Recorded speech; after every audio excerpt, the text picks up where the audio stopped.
Okay, guys, so I hope you had a nice holiday. Where we're at right now is we have come to understand what inequalities mean, that there are more than one solution, infinite numbers of solution when it comes to inequalities, which differs from equations quite a bit. If you look here, you will see that you have an expression on the left, and they're telling you that this expression on the left is actually greater than or equal to this expression on the right. Now the one on the right is simplified down to one constant, and the one on the left is simplified down to a term with a variable and a constant. So if we were solving this as an equation, so let's make it just a quick little assumption here that was an equals. Our first move would be to try and isolate this term, would be to undo addition with subtraction. So we're going to use those additive inverses right there. And then we would undo the coefficient. So we worked on that a bit at school, but I'm going to remind you, since it's been a couple days, how this would look as an equation versus the inequality. So I'm going to have you consider what makes an inequality different than an equation. So when we look at it here, this is what we worked on in the past. So we have a variable term here and a constant term equal to a constant. This is our basic two-step, right? So basic two-step, you know how to go. We're gonna undo that constant, and then we're gonna undo that co, and we say co for the coefficient, okay? Now, when we solve this, what we see is we have one specific value for A. The only thing that makes this statement true is the value of 3. So let's look. So if we have 3q plus 1 equals 10. So let's keep this open for a second. If I put a 3 here, I get 9 plus 1 equals 10. So that's great. But let me ask you a question. What happens if I put 4 in there? Now I have 12 plus 1, that's 13 equal to 10. So can you see that in this case with an equation, only one value makes it true, okay? Now, let's do that same process over here. So understanding we're trying to isolate q, we're gonna subtract 1 from both sides. That's additive inverses, right? The 3q is greater than or equal to the 9. We're gonna undo this multiplication with division. And we're going to find that q is greater than or equal to 3.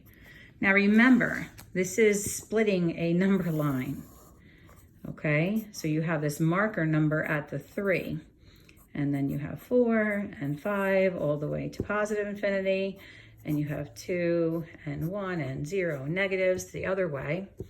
And this marker number is here at the 3. And now they're telling you that it's greater than or equal to, so we're gonna close that because we want it to be included. And remember, we read this as all numbers. So there's not just one number, every number that is greater than or equal to 3. So 3.1, 3.2, 3.9, pi, any number that is greater than 3. And so that's why we thicken this like that. And we put the arrow here to indicate any number that is greater will hold true. Now, if I were to go and substitute that in, so you already know from my work over on the other side that 3 actually is equivalent, but I'll show it to you again here.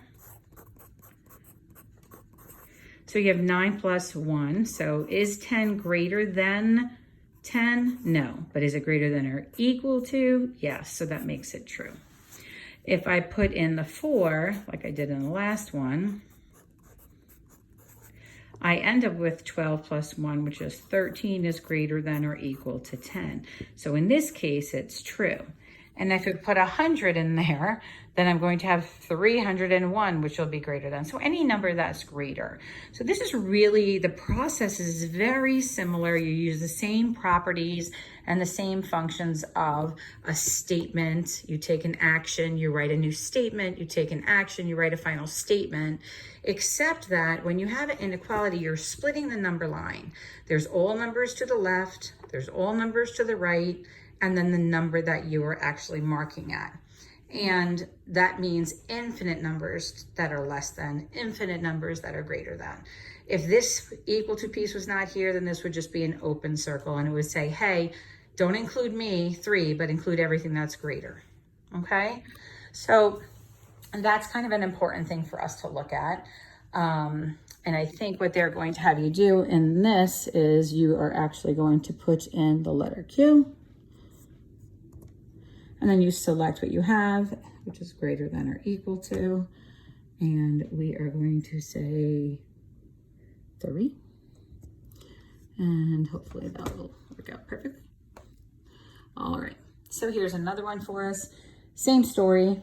I'm just going to convert back to paper because the glaring on the light can be a little tricky.